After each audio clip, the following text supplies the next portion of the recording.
What's raging, gamers? Welcome to season 6 finale of the Rage Quit Video Game Talk Show. How you doing, HenricK the Wreck? I'm doing great, Chris. How about yourself? Oh man, everything's great. It's just way too damn hot outside. I thought the spooky season was upon us. I thought the leaves were supposed to be falling. Maybe it's because it's so scorching outside. We live in Southern California. We don't really get weather like fall weather until maybe December. Right? Yeah, bless our hearts. At least we're not in like that torrential, hurricane disaster that's happening. That's all true. prayers, happening across the country right now at this time. But we're here to kind of relieve some of the pain for people out there. We're here to talk about all things gaming, and we always like to start off the show with the bang and show you guys a lot of viral content that is circulating all across the World Wide Web. So let's get it. Xbox boss Phil Spencer was caught on video holding a DualSense, talking about the PS5 Pro like he was reviewing a rival science fair project. And honestly, with Xbox rocking the X, you'd think that they are the ones who know where it belongs. So let's go ahead and check out that viral clip. So the X button's in the wrong place. It's the wrong place. The X button, X is supposed to be over there. Right here. Yeah, A, B, X button. He said, no, you got it all wrong. This is where it's supposed to be. I mean, you get people like Xbox that develop this just iconic tweet, and they're like, again, we're going to clarify our statement since everybody's already seen this now viral clip. This is where the X button goes. Do you feel like that's the case? Growing up, it's like, I don't know. I've been a Sony cat all this time. It's got to be where the A's at.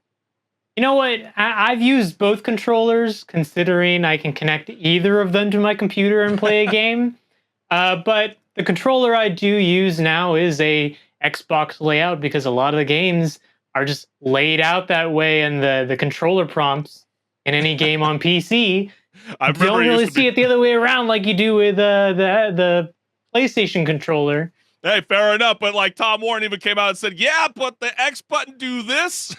That's so dumb. But then, there was a poll that went circulating on Twitter, and people wrote, who has the correct X bottom button, sir? You really wow, yeah, you got that one wrong. Better. Maybe this isn't a justifiable survey after all, but Nintendo, Xbox, and PlayStation there, and clearly 1 out of 2 gamers out of, what do they say here, 22,000 people voting?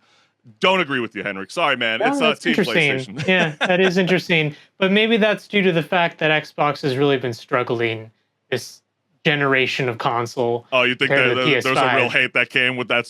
Maybe, yeah, maybe. With the voting as well.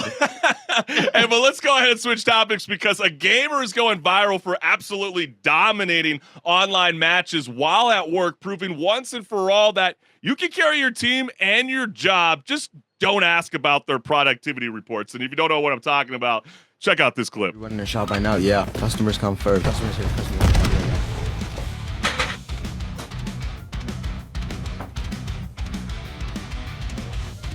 We're back. I might go get a bag.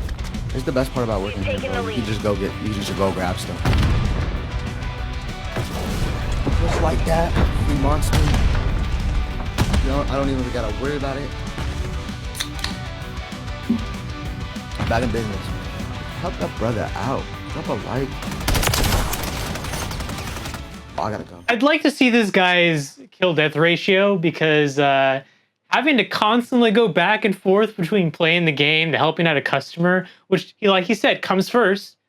I don't think he's staying alive all the time. Hey, well, some people need to stay productive, but we also got in tuning in live Zachary Greer, and he says, should be paying attention to class, but Rage Quit is live. So, duty calls. Sometimes, when you need to play video games or you need to tune in live, the Rage Quit Video Game Talk Show, we love you gamers for it. But let's go ahead and dive right into the comments around this viral clip because, yes, streaming from work just sounds crazy. But one person wrote, bro's running a store and getting TikTok famous from y'all trying to put him down. So, yeah, what do you say to that, HenricK? You know what? You're right, because what do they always say? Even bad publicity is still publicity, right? You better hope that you own the store instead of your boss seeing that you're grabbing yourself a free monster every single time. Very true. You get off your ass. How would your bosses think if they saw you in that clip, huh, Chris? Oh, they would be absolutely flabbergasted. There would be no job. Exactly. People don't get he owns the shop and can see everything, so why just sit there if no one is in there? If he does, do we know that definitively? I don't know. Asking for you. Yeah. But if that is the case, you are a savage. And last, not going to lie, I do this, but stick to the single-player games. That, I believe, is a way more of a fair point. I think that would make more sense because you can easily pause those. Unless it's Elden Ring or something like that. You know, there was a whole pause debate with that game. But, you know, hey, you just got to take the L at that point. Yeah, I don't know if I wanted to ruin my whole, like, kill-death ratio like that. That would just bona fide destroy me if I let it just deter, you know. Sure, you don't want to play Fortnite just at work, because I got to do all things gaming at work. But, you know, you got to love this. Michael from GTA 5 finally got his boat back after his son's epic fail, so he's ready for some more peaceful time on the open seas. Just, you know, between you and I, Michael, aka Ned Luke, keep the 5-star chases to a minimum this time, if you know what I mean. It's been 11 fucking years! 11 years! I finally got my boat back! My boat!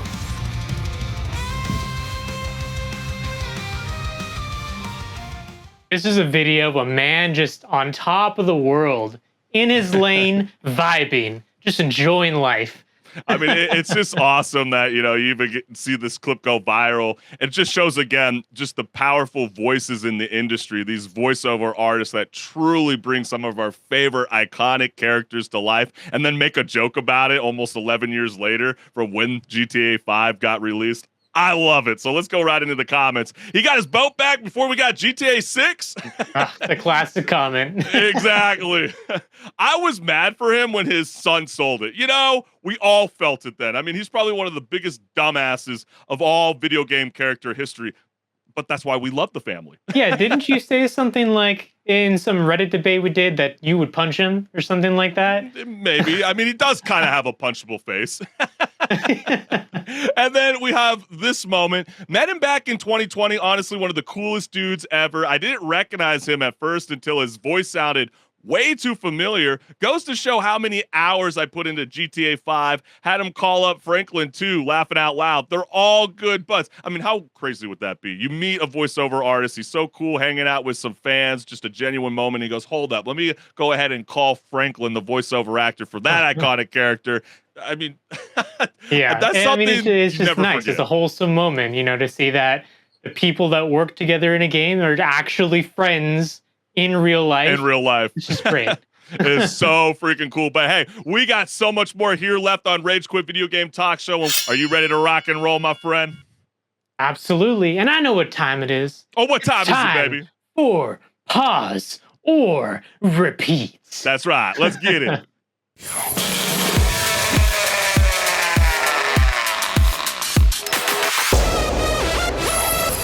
Hey everyone, this is Pause or Repeat. Here we figure out whether a game is really worth your time and money. Today's game is Funko Fusion.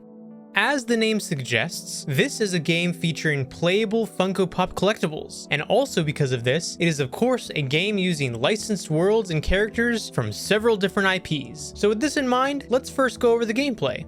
This is first and foremost a third-person shooter, just simply using characters from the licensed materials. While clearly taking inspiration from the LEGO games such as LEGO Star Wars, the game does take a more mature approach at a T for Teen ESRB rating. This is because the Funko characters regularly are being crushed, impaled, killed, or severely injured in some way, shape, or form. Also, some of the worlds the game takes you to are from R-rated movies like Hot Fuzz or The Thing. To boil down the gameplay, it largely consists of going into a level based around an IP, killing some corrupted enemies, solving some puzzles, and collecting a crown. If you're familiar with Super Mario 64, you can think of the crowns as stars from that game, since you'll need 45 in total in order to do the final story boss fight. And usually you'll have to replay levels in order to get crowns that you either missed or were unable to get your first time around. Outside of finishing the levels, a lot of the novelty of the game is of course surrounding being able to play as characters from all the different licensed IPs, just in Funko form. But let's answer the question now about what kind of story this game has. The story is easy to understand. Evil Eddie Funko has shown up and is corrupting other Funkos to do his bidding. After a harrowing near-death experience fighting Eddie, Funko Freddy tasks us with collecting the fragments of his crown that scattered across the various worlds before the crown was ultimately taken by Eddie. Thus begins our adventure of traversing all the worlds the game has to offer. But now the question still stands. Pause or repeat? All right, I got a question for you, Chris. And that question is, do you personally collect Funkos? No, absolutely not. I don't know what the actual Funko I just played in this game. I mean, it is definitely so strange. I mean, yeah, when you look at the people that do collect Funkos, it's almost like they're hiding their toys in the attic, because especially when you're playing Funko Fusion, like 1 minute it's all cutesy with its all rated E for everyone vibes, and then next you've got Funkos that are getting your arms ripped off or some poor guy getting shish kebabbed on top of a church steeple. I was very confused on the age demographic for this game. Do you have a general thought on that? Yeah, it is a little confusing. I mean, that's not a bad thing necessarily. I mean, it sets it apart from Do you? things I kind of thought that was a bad thing. Well, you know, it sets it apart from things like the Lego games, which are definitely made for kids first and foremost. Like, this has that more mature approach, you know, but I will say, I don't collect Funkos either. I have a couple of them, but even then, I didn't buy them. They were gifts. You know, like, I don't go out of my way to go collect them. And well, maybe if I was a collector, geared for. Exactly. Maybe if I was a collector, I'd be a little more excited for this game because I'd be able to see all the Funkos that I have come to life. But I didn't necessarily get that sort of excitement out of that experience in this, you know? Yeah, it really felt like he was just trying to be a mirror image of like the Lego universe and try to mimic every single style of gameplay that comes from the Lego universe. And like, who thought of the idea of mashing up Hot Fuzz, Battlestar Galactica, and Scott Pilgrim was going to be the magic combo? Like, who's their target that audience? Actually is kind of cool that they were able to have those crossovers, you know, pay for the licensing agreements to make that possible. It's meant for kids that are under the age of 13. Like, this game is more geared towards Gen Xers smoking their stogies who love space operas and have a thing for fighting evil exes, okay? This does not relate to the youth. And like, let's put it this way, HenricK. Did you hear the news about Paramount today? They're saying, hey, look, we're going to develop Rugrats into a live-action CGI hybrid film. Really? Seriously, who asked for this? Not a single young kid knows Rugrats. Us, the older adults, know it.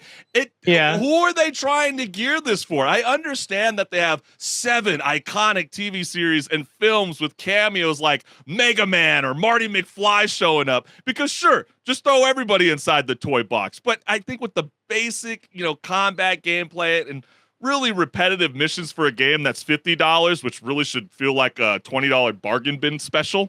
You know, especially considering Helldivers 2 brought way more heat for just $40 earlier this year. It's problematic.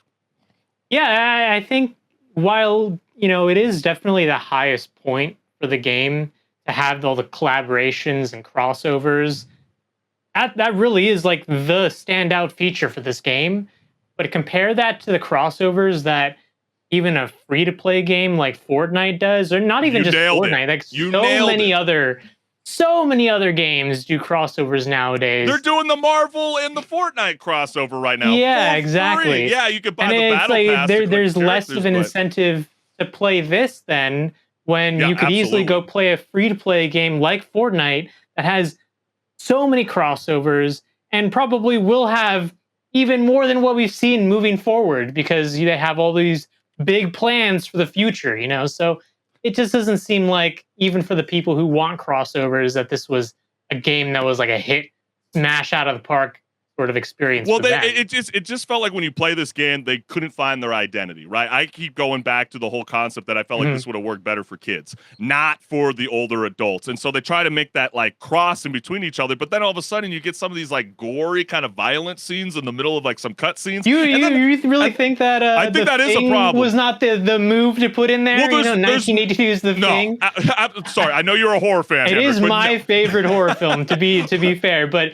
I do agree it was a little out of place. See, you're starting to sound like a Gen Xer and not a millennial, okay? Like, yeah, it's cool. Like, you get to be running around each universe. You get to stumble across cool Easter eggs. Cool, that's all fun within the surprise, but honestly, it's just not enough to bring me back. And, they kind of try to do something different with the story campaign and Funko Fusion. I noticed that, you can start whatever mission you want. Doesn't matter. They don't really tell you which one's the hardest mission. It's almost like that Netflix series with Giancarlo Esposito. I don't know if you ever watched it, Kaleidoscope. You can watch it in whatever episode in whatever order you want. But again, like you highlighted in your excellent pause and repeat video, there's a lot of backtracking, and that's kind of annoying. Like the Plucky Squire handled it perfectly. In this case, like we talked about last week, I don't know. Like Plucky Squire was a little bit more innovative because you get to flip back in the pages, go find the words that you were missing to go build a new sentence, to further along the story. This, I don't know. It felt like more of a task. And because you are forced to go through levels, in order to actually get some crowns, and you do need to get a certain amount of them to finish the story. But rather than being forced to do that, maybe give it as an option. Because then there's more of that intrigue to it, like, oh, what was behind that door that I couldn't unlock because I didn't have the character for it. Unless makes you're you want to walking go back into and maybe see it then, or an invisible wall in your place. Then just like, oh, you go open this door and now, oh, you have another crown you gotta get from doing that. Make it more interesting than that. Well, there was a lot of opportunities that just felt kind of missed, you get these jump pads and, you could jump just as high as some of the gates, but you can't hop over them. Yeah, because of the invisible walls. Yeah, so it's like that, some of that kind of kills it, but you were telling me, do I collect Funkos? No, but I can only imagine there's people tuning in right now that are giant Funko fans. And let's put it like this. It's like your Funko collection. Sure, it's colorful and quirky. You might think it's cool, but let's be honest, it's best left on the shelf. Okay.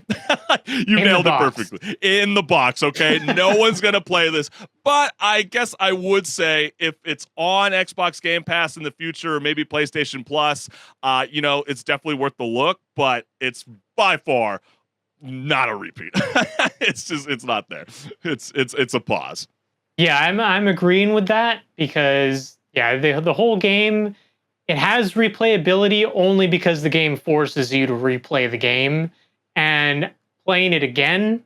But is that really I don't think repeat, I'd want to do? Like, because you have to backtrack into some of those same missions. I guess, I guess I hear you with that one. You do have to go back. That's true. But that felt like a pain in the ass. That's not me saying, oh yeah, it's a repeat. No, it's a pause. Yeah, you're not really saying a whole lot. Majority people, I could see majority of people not even finishing this game, to be honest. Well, the final boss is a bit lackluster. Maybe that's because when you look at some of these Funko sets, one, there's no voiceover artist like hardly ever throughout the game. And they don't even make any facial expressions, at least with the Lego universe. And they kind of tweaked it a little bit when you would see like Star Wars or Indiana Jones or Pirates of the Caribbean. At least there would be a little bit of humor that wasn't really in the films, but they would add it to the Lego universe, would actually kind of give it a little bit more of a thrill per mission. This, it was like, and that actually is a good point, because they probably could have used a little bit more character development for the villain, at least, considering the villain is not from an IP. It's just like a mascot that the Funkos have. See, that's something I miss. I know nothing about the Funko universe. So if that was supposed to be some, nefarious evil villain, a part of this toy collection, then they missed it, because I clearly missed it. I had no idea. But we haven't heard from you. Is it a pause or repeat, Henrik? It's a pause. Definitely a pause. Yeah. Hey, no hesitation. Hey, well, you heard it first, gamers, but we got so much more left on this jam-packed episode of our Season 6 finale of Rage Quit Video Game Talk Show. So, HenricK the Wreck, are you ready to rock and roll? Absolutely. Let's rage a little. Hey, let's get it, baby.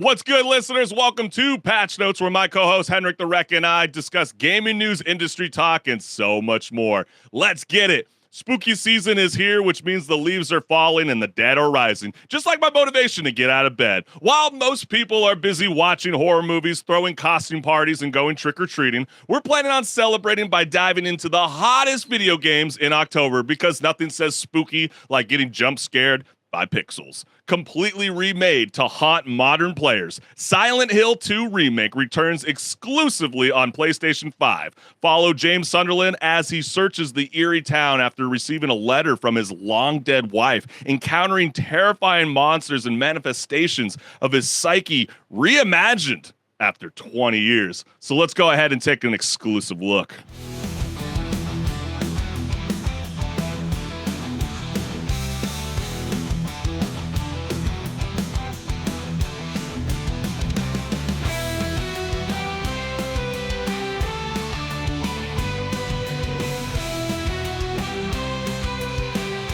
One thing I can really commend this game is when we first saw it, there's a little bit of backlash on how the game looked.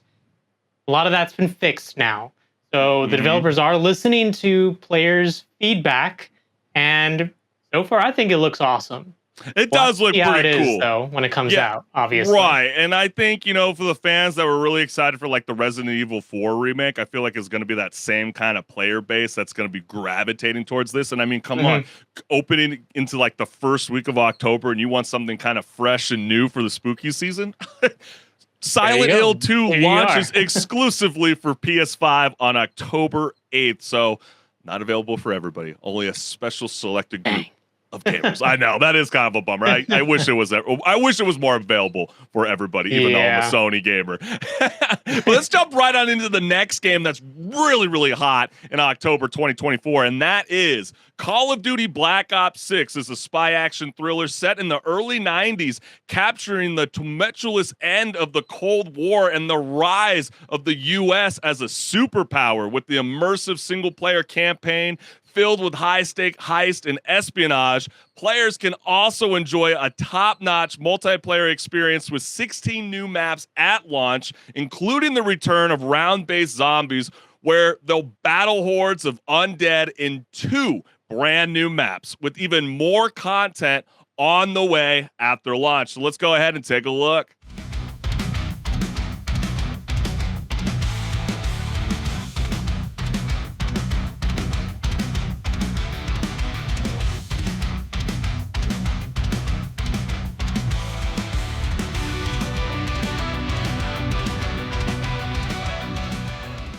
I mean, we always know the age-old story.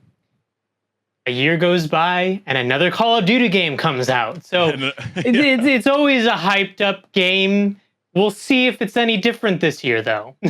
Well, you know, the biggest feature is the omnidirectional, and, you know, that's always been, you know, something that, you know, will players really gravitate towards that for the long run, or will that be only something that's kind of exclusive just for this one particular IP and not be advanced into the next project in the Call of Duty universe? So that will be quite telling to figure out as, you know, days go by. But hey, if you are interested in Call of Duty Black Ops 6, it's going to be launching for PC, PlayStation 5, and Xbox Series XS on October 25th. And I bet the Nintendo Switch gamers are wondering, I thought they just signed that 10-year agreement. It's not quite there yet, but I'm assuming by 2025. Would you really want to play this game on a Switch, though? Be real, Chris. No. But, you know, we don't want to forget about our Nintendo friends out there. They are anticipating that the Switch 2 will finally break all those things that you were so worried about, HenricK. We'll have to see. We'll have to see. That is very, very true. But hey, the last game that you definitely need to keep on your radar is Dragon Age: The Veilguard. Step into Thetis. Is it Thetis? Is that what they were calling that world? Thetis. See, I knew I was going to butcher it. I knew it. I kept saying it. It was like, I feel like I'm going to be Bart Simpson's writing that world down after the show on a chalkboard, okay? But anyways, it's got a vibrant yet battered world filled with rugged wilderness, treacherous labyrinths, and glittering cities, all teetering on the brink as corrupt gods wreak havoc and nations clash. Assemble a team of 7 richly developed companions, including an assassin, necromancer, and a detective, each with unique skills as you customize your hero and make choices that will determine the fate of the world and inspire your allies in the face of demons, dragons, and divine chaos. So let's go ahead and take a look.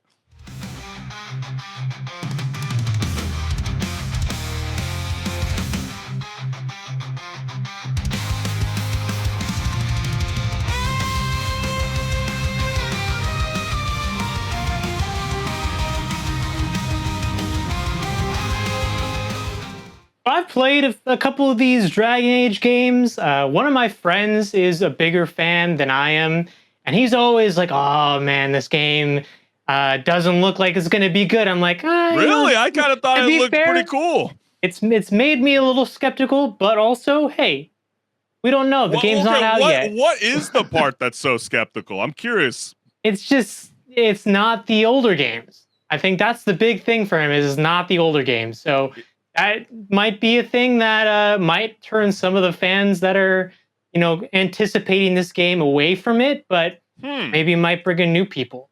Yeah, because I always kind of hear the silly negative backlash that's usually coming from, right publications, where essentially they're not happy with the, to create your character and they have, pronoun options. It's like, is that really going to dwindle you from playing the game? You really have the option to say no on a pronoun or yes on a pronoun. If you're really upset about that kind of stuff, I just want to pull my hair out right now. And at the end of the day, I think it's undeniable that this is one of the bigger launch of a game in this month, maybe even year.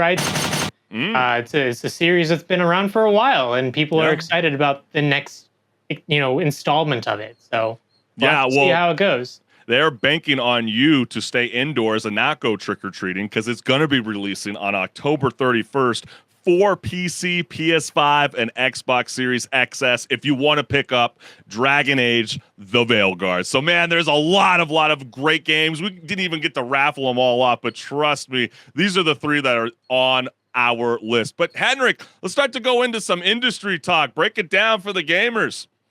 Yeah, so starting in 2025, a new California law will make it illegal for sellers to use words like, quote, buy or, quote, purchase when it comes to digital goods like movies, books, and of course, video games.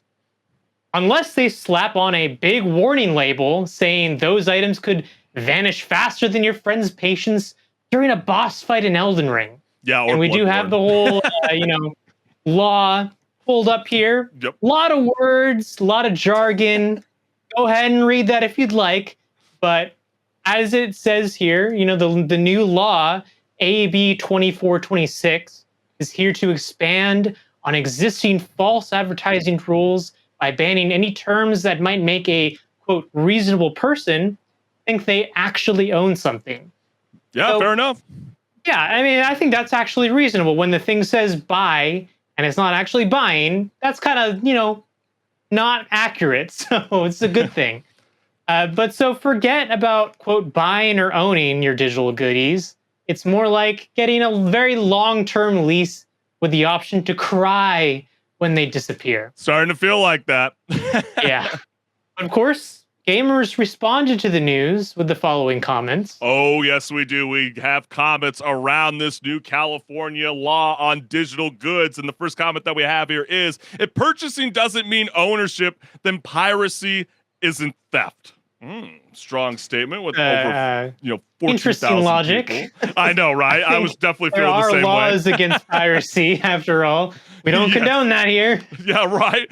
Good. And there should also be different pricing for physical and digital, since one of them is a glorified rental. Ooh, that's I haven't quite heard that as of yet.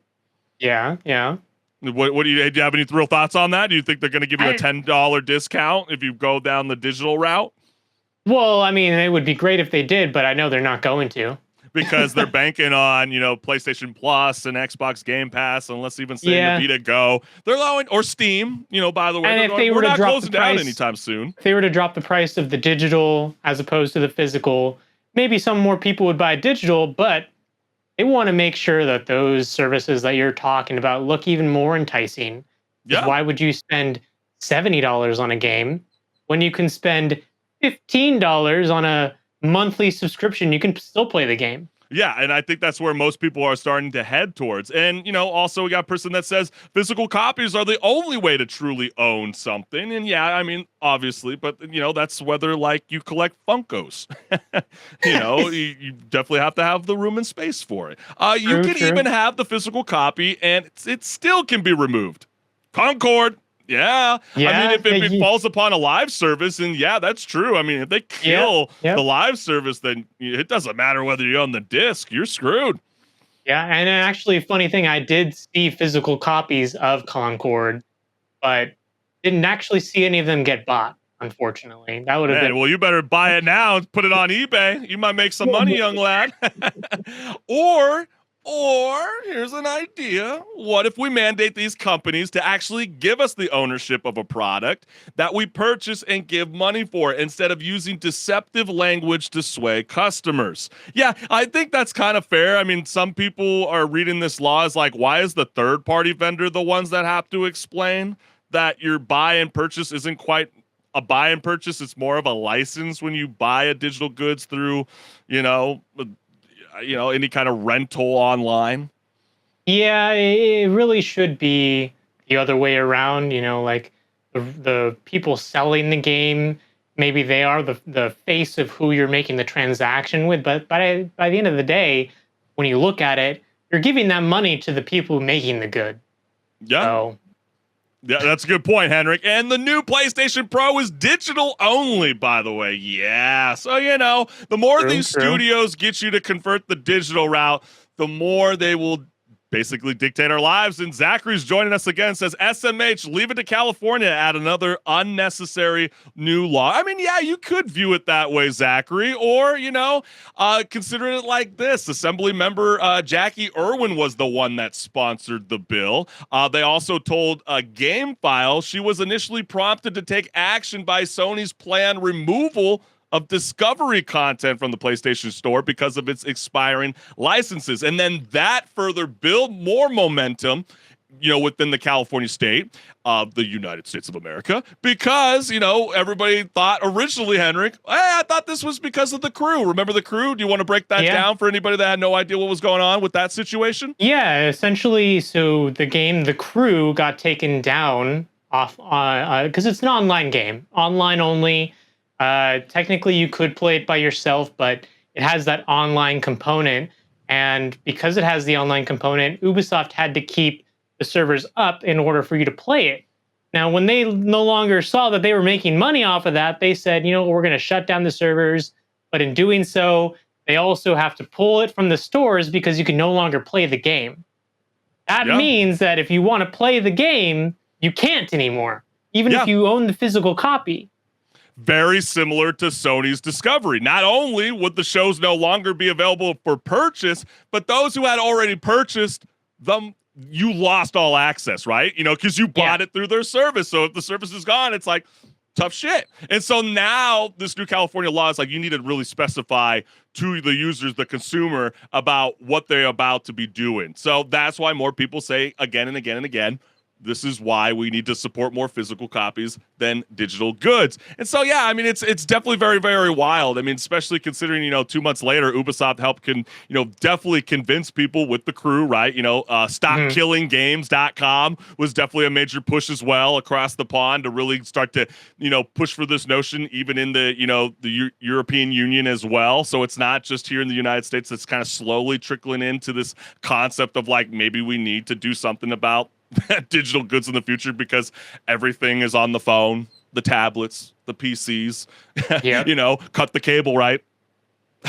You're definitely watching everything now through like YouTube TV or like I don't know where anybody else gets their their television shows, Hulu TV. You get what I mean? So it's like everybody definitely needs to be protected of what they have and understand what you are buying at the end of the day. And that's no knock from, buying, digital goods. If you trust Steam, which I think Steam's not going to be shutting down pretty much ever in my lifetime, I would be very, very surprised. I just don't see it happening. I think I have full faith that I can buy a digital good from them and, it'll be able to work out for me. But then again, we want to know from you gamers. And I don't know if you had a final thought, HenricK, but if you do, by all means, entail it. If not, we can definitely, swindle our way into the next topic of conversation. Yeah, I mean, I'd say, considering I know how, ignorant some people can be when they buy things digitally, I'm talking about just like the general public, they're very uninformed about certain things, especially when it comes to anything involving technology.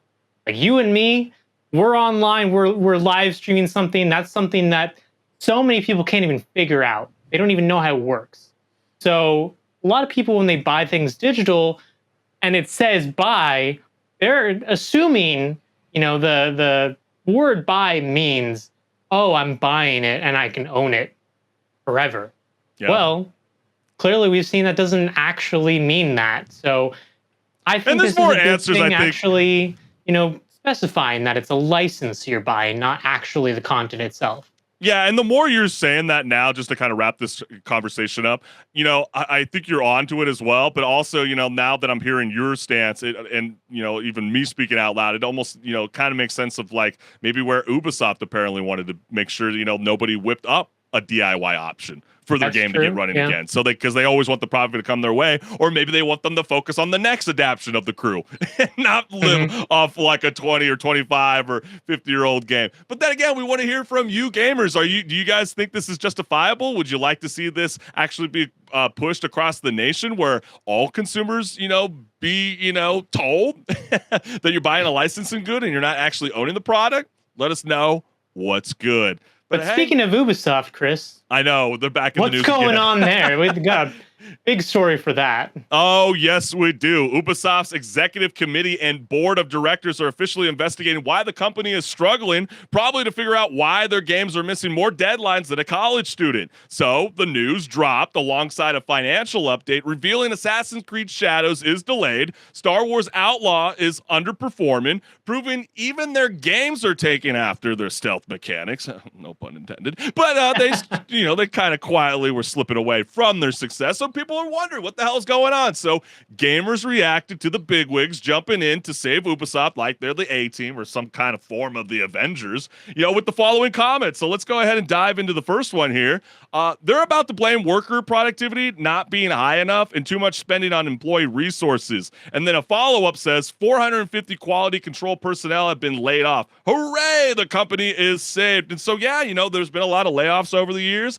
Quality control personnel, the game testers for these fresh new games are, being considered by developers not an option really anymore because of toxic positivity. Don't tell us a negative review. So what do you make of that, Henrik? The unfortunate thing is it is probably going to go at least a little bit this way, where people are going to get laid off because of this. And eventually that's going to mean that there's going to be less quality in the games that come out from Ubisoft. Might not look like that to the stockholders because they're just going to be seeing that bump in money once they are no longer paying a subset of people that they laid off.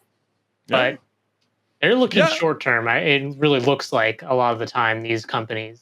Yeah, fair enough. Or we got another comment here that says, is this the second time they're crawling back to Steam? Laughing my ass off. What a bunch of chodes at Ubisoft. They should have just left it in the first place. No. But you got to understand that 30% is totally predatory, bro. They had to go to the store no one uses in actual garbage. And so, that's a fair point. Steam, massive, player base among the PC community. Why would you leave that? Why would you think that you could compete with PS Plus and Xbox Game Pass or even the soon up-and-coming giants of Netflix gaming? Trust me, they are going to be a force to be reckoned with next year. I truly, truly believe that. I mean, you got the Amazon Luna as well. You also got Apple Gaming. Don't be surprised when they, definitely introduce their form of cloud gaming as well. Why would they do that, HenricK?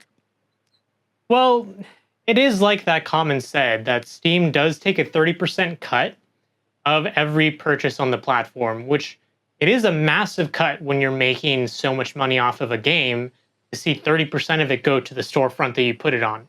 At the same time, though, especially on the platform of PC, Steam is the biggest platform for a reason. It's because everyone wants to only have their games on Steam. Yes, there are other, platforms for competition on PC. You have the Epic Games Store, you have Ubisoft's store, you have EA's store. But at the same time, really the king of them all is Steam. And that's why the Epic Games Store, even now, is still not profitable. Because yes, they do give a lot of games. People might have it installed on their computer, but a lot of the people, I bet you, have it installed on their computer only to get that free game that they give out every so often, and not actually to buy something on the Epic Games Store, especially if they know it's eventually going to come to Steam.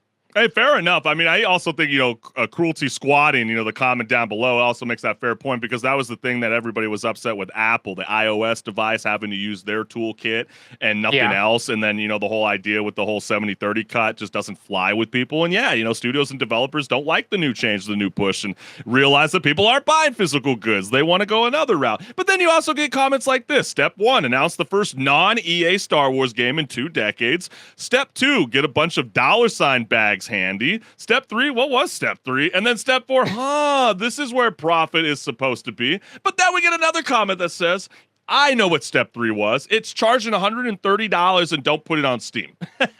With another person writing, no wonder I didn't effing hear about it. Yeah, it's like, what were they even thinking by, announcing Star Wars Outlaws and then, having the whole drama with such an iconic character, like Jabba the Hutt, that's going to be finally featured in a video game, to only then be like, hey, there's a mission that you probably should have already been in the original game, but if you want it, you're going to have to buy our season or little stupid passes. It's just the same thing that plagued Assassin's Creed as well.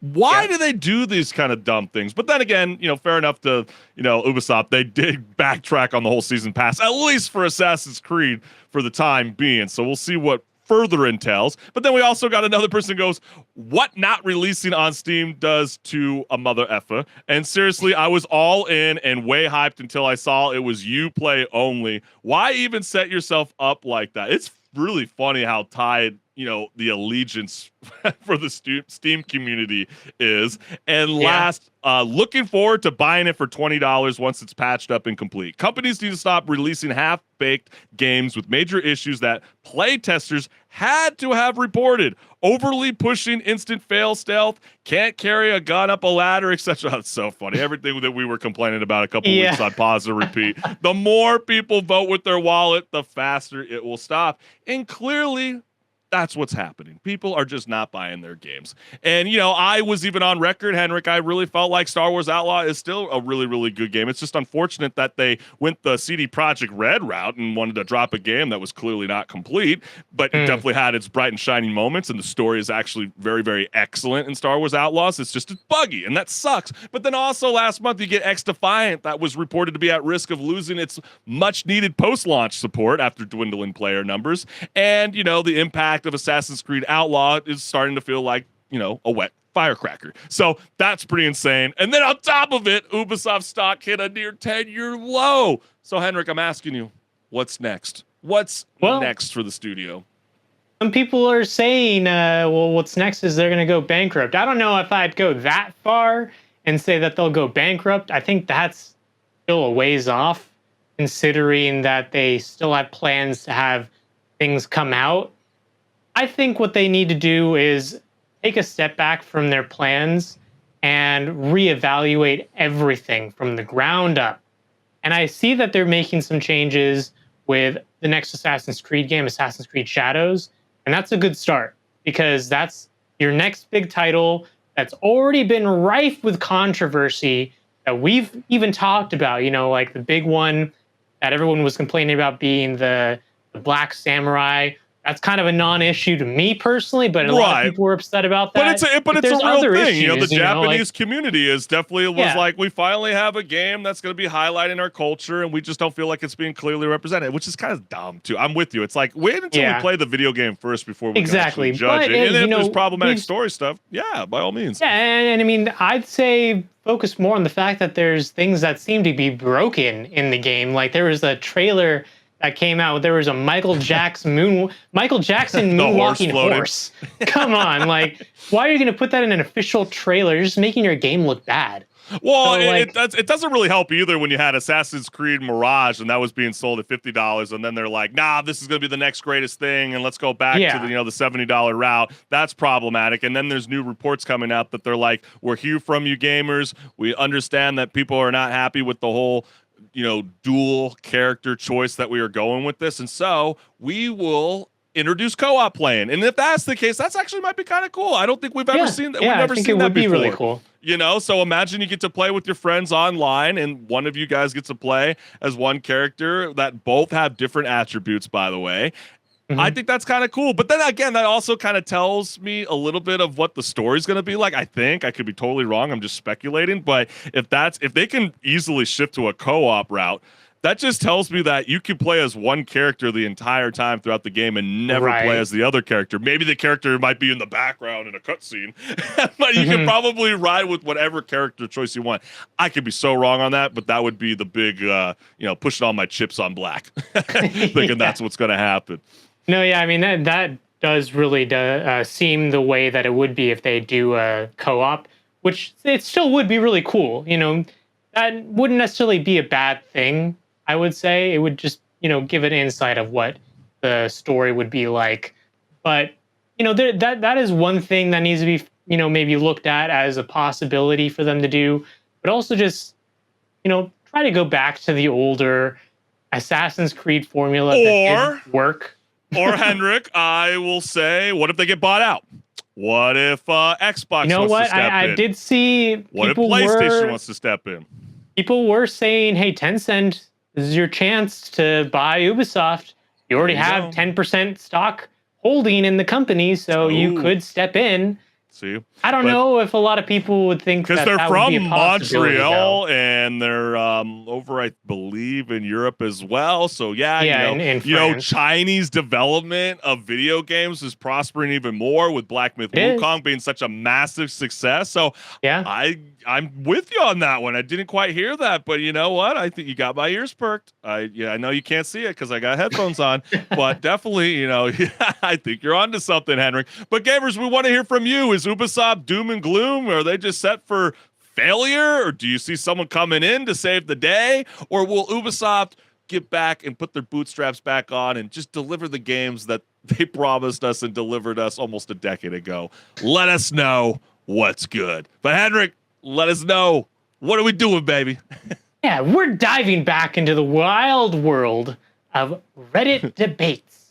And this time, gamers are weighing in on what they consider a sin of game design. One example. Wait, not me. There we go. Yeah, not you.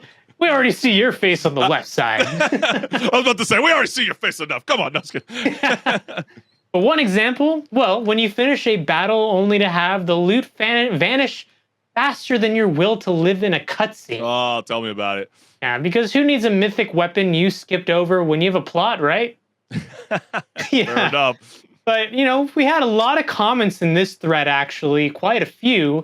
And we do have some to share with you because there were some interesting comments that we had pulled out. Yes, there were, HenricK. So let's go ahead and read the first comment. An unskippable cutscene in front of a boss, which you have to see after every single death again and again. There's no way you're taking Kyrie's heart. Yeah, especially when it's a game when you're trying to farm a certain part of the game over and over again for a specific item or something.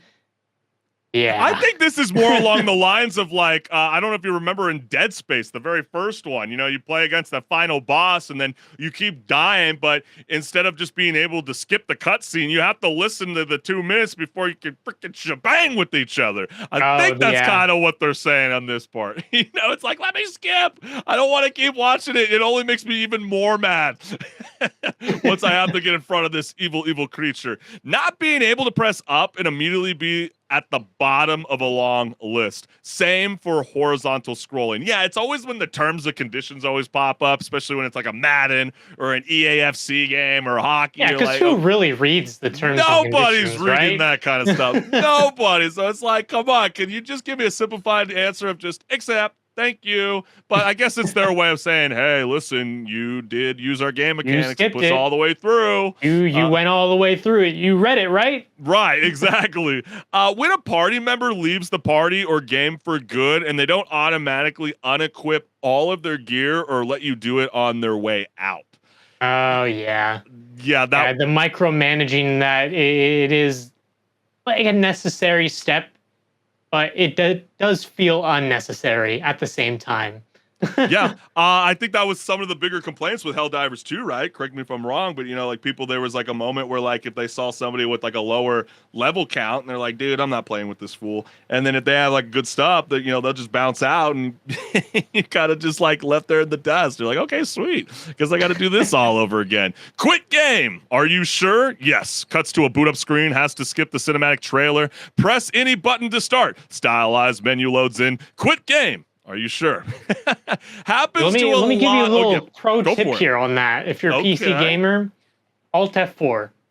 It just closes the app automatically. There you are, because people followed up, or at least one gentleman or gal said, happens to a lot of console/portable games ported to PC. You'd think the developers would take a second for that small QOL improvement, but I'd say a majority don't. Yeah, Yep. unfortunately, a lot of the PC ports are not very polished on little things like that. And that fork in the road where one path is advancing and the other is going to contain a secret, but your lighting and map design isn't making it clear, which is so you go down one path, think to yourself, oh, this is the way forward, and then turn around to go the other route for the secret, only to then accidentally advance the story and get locked out of the other path. Straight to developer jail. Yeah, I remember that with The Last of Us. I just recently played through Fallen Order, that Jedi game. Oh, yeah. And this happened to me a couple times. I went to another path, and then I took one step too far, and either a cutscene played, or those like sliding sections. Yeah, you were probably in the jungle scene. Was it that one? Yeah, where you and slide I down was and just like, go. oh no, I'm on the slide. One time, I started sliding, and I actually managed to jump back up to the ledge where I was sliding You're from. thinking it's So like a I'm Crash not going that Bandicoot way game. yet. Yeah, you're like the Crash Bandicoot or Spiral games where you try to climb back up the sliding hill. You know what I'm saying? Like, Yeah, it doesn't yeah. always work every time. And chests that you have to be perfectly lined up with in the front in order to open them, unless there is a specific puzzle you need to solve to get to that chest. It should open from every side as soon as you get close to it. Well, what a weird sin. Okay, but I guess a lot of people, 1.7 people agree. And the guy goes, first time I watched Link kick open a chest from behind in Breath of the Wild, got a good giggle out of me. Very, very funny. Yeah, like how far we've gone from the days of the first Legend of Zelda Ocarina of Time, the first 3D one, having you have to be in front of the chest in order to open it. So, HenricK, what do you consider as a sin of game design? One that I really don't like is when there's a lot of like radio chatter or like just voiceover in your head as you're like walking somewhere, and then another thing pops in and cuts off that previous one. Like, come on, I didn't get to finish the first one. Yeah, no, It's that almost is like kind you want me to just sit in place and listen, sit back, wait. Okay, you're done. Now I can keep playing the game. Yeah, because the comms are supposed to be immersing you within the atmosphere, but then it gets cut, and then you're listening to a new piece, and then you have to open up the menu and maybe go through the text log or the audio log. What they were saying. But yeah, just to finish it. Yeah, that is really annoying. Another one kind of to me seems, I said this before on pause or repeat, for Star Wars Outlaws. I thought it was, I still thought it was a really good Star Wars game. It's just the only thing that it's such a sin, especially when you have it presented all around you. The vehicles, the animals, you see stormtroopers riding on different kind of mechanics, and you're not even allowed to ride on them? Are you kidding me? Like, why does GTA 4 make these kind of mechanics look so flawlessly? And then you got the first open world ever for Star Wars, and you're not going to give me the opportunity to do stuff. Or like, let's say a game sin. It's not really a game design, but like a missed opportunity. Harry Potter, Hogwarts Legacy. How are you not going to add Quidditch into it? Yeah. Like, how stupid. It's right on campus, and you don't even add the minigame. And it was such a big focus stupid. of like a moment in the books and the game, or not some of the games. Absolutely. And even the movies, like this big spectacle. Massive Everyone missed gets opportunity. excited about going to the Quidditch matches and seeing what goes down, and you just don't get to Well, even if it wasn't like a mini game that you can keep revisiting over and over and over again, they definitely had at least an opportunity to at least immerse you into the game of Quidditch, whether it's not actually playing the full game, maybe catching the golden snitch would have been kind of cool. And I'm not talking about, going through different hoops. We don't want that. We just want to directly eye on the tiger, baby, and we're going to grab that golden snitch. But hey, you heard it from us. These are definitely some sins of the game and design world. But we want to hear from you gamers. A lot of these had a lot of amazing comments in the Reddit thread, but we want to hear from you gamers. What do you consider as a sin of game design? But man, this has been such an amazing season 6 finale of Rage Quit Video Game Talk Show, and we can't thank you, the gamers, for always tuning in live every Wednesday at 6 o'clock Pacific Standard Time, because without your support, this show would not be possible. And while we're at the tail end of the show, just want to make sure that you guys go ahead and scan the QR code, like, share, subscribe, hit the notification bell so you never miss a live show. Yeah, and go ahead and scan that QR code as well that you see on your screen. You'll go to my YouTube channel and go like, comment, subscribe as well over there. And I will be delving more into the world of Linux and gaming. So if that intrigues you, or you don't even know what that is, go find out. Yeah, man, I love it. You've been cooking up a lot of amazing content, and we will be back in a couple weeks, so you know the drill. The only place to be able to get those kind of updates is by following us on our social media accounts. We're all over the place, damn it. We don't have to tell you all the social media because you're already on it, but go ahead and find us. You know the drill, fam. We will see you in a couple weeks. Peace. See ya.